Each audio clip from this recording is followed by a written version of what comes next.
সেইদিনাখন বিষ্ণুহঁতে পথাৰত মাঘ বিহুৰ খানা খাই আছিল।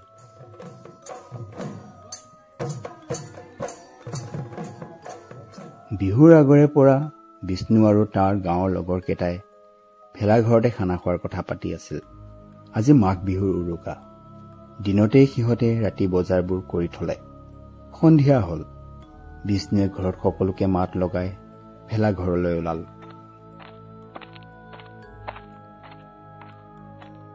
লগৰ কেইজন অলপ আগতেই গল। বিষ্ণু গৈ গৈ সেই পথাৰৰ তিনিআলিটো পালে। সেই তিনিআলিৰ কাষতে থকা নামঘৰত সোমাই সেৱা এটা কৰি পথাৰলৈ আগবাঢ়িল। আজি বহুত বছৰৰ মূৰত সিহঁতে পথাৰত ভেলাঘৰ সাজিছে।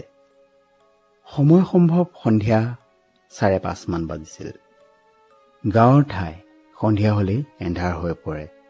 কাৰেণ্টৰ সলনি ঘৰে ঘৰে চাকি জ্বলি উঠে। সন্ধিয়া হৈ অহা দেখি তাৰ হাতত থকা লেমৰ পোহৰটো বহাই সি আগুৱাই গল।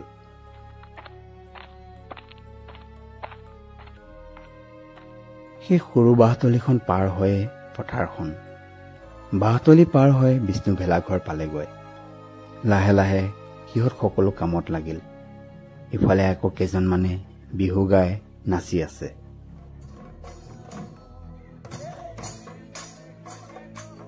গোটেই যেন পৰিৱেশটো উলহ মালহেৰে ভৰি পৰিছিল।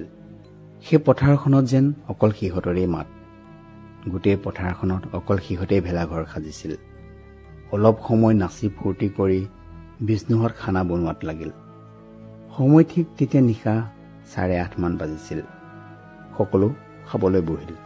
খাই উঠি সকলো কথা পতাত লাগিল। কথাই কথাই গম পালে যে বিষ্ণু ভেলাঘৰত নাথাকে। বাকী সকলো ভেলাঘৰতে থাকিব। সময় বাগৰি গল। দেৰি হোৱাৰ বাবে বিষ্ণুৱে সকলোকে মাত লগাই লেম্পটো লৈ ভেলাঘৰৰ পৰা ওলাই আহিল। দূৰ দূৰণিলৈ কেৱল এন্ধাৰ। বাঁহতলিখনৰ কথা ভাবি অলপ ভয় লাগিছিল যদিও সি বেছি ভাবি নাথাকিলে। এখোজ দুখোজকৈ আগবাঢ়িল। তেনেতে পিছফালৰ পৰা তাৰ লগৰ দুজনে মাত লগালে। বিষ্ণুৱে কলে ভয় খাব বুলি সিহঁতে তাক আগুৱাই দিবলৈ আহিল। গৈ গৈ সিহঁতে বিষ্ণুক সেই বাঁহতলিখন পাৰ কৰি দিলে। বাঁহতলি পাৰ হৈ বিষ্ণু এখোজ দুখোজকৈ আহি আছিল। আহি আহি সি তিনিআলিৰ নামঘৰটোৰ ওচৰ পাইছিলহি। নামঘৰত সেৱা এটা জনাই সি দীঘল উশাহ এটা টানি ললে। এতিয়াও বহুখিনিয়ে দূৰ ঘৰলৈ। চাৰিওফালে কেৱল এন্ধাৰ। আগুৱাই যাব ধৰোতেই কৰবাত চৰাই মাত এটা শুনিলে। সেই মাতত যে তাৰ গাৰ নোম শিয়ৰি উঠিছিল। লেমৰ পোহৰটো বহাই ইফালে সিফালে ঘূৰি চালে। সেই দূৰৈ গছডালৰ পৰা দুটামান চৰাই উৰা মাৰিলে। বেছি ভাবি নাথাকি সি আগবাঢ়িল। অলপ দূৰ গৈ তাৰ এনেকুৱা লাগিছিল যে তাৰ পিছফালে কোনোবা এজন আহি আছে। বিষ্ণুৱে পিছলৈ ঘূৰি নাচাই অলপ বেগাই আগবাঢ়িল। তাৰ এনেকুৱা লাগিছিল যে কোনোবা ওখ বস্তু এটা তাৰ পিছে পিছে আহি আছে। ভগৱানৰ নাম লৈ সি আগুৱাই গৈ থাকিল। তাৰ পিছে পিছে আহি থকা ভৰিৰ শব্দ ভালদৰে শুনিছিল সি।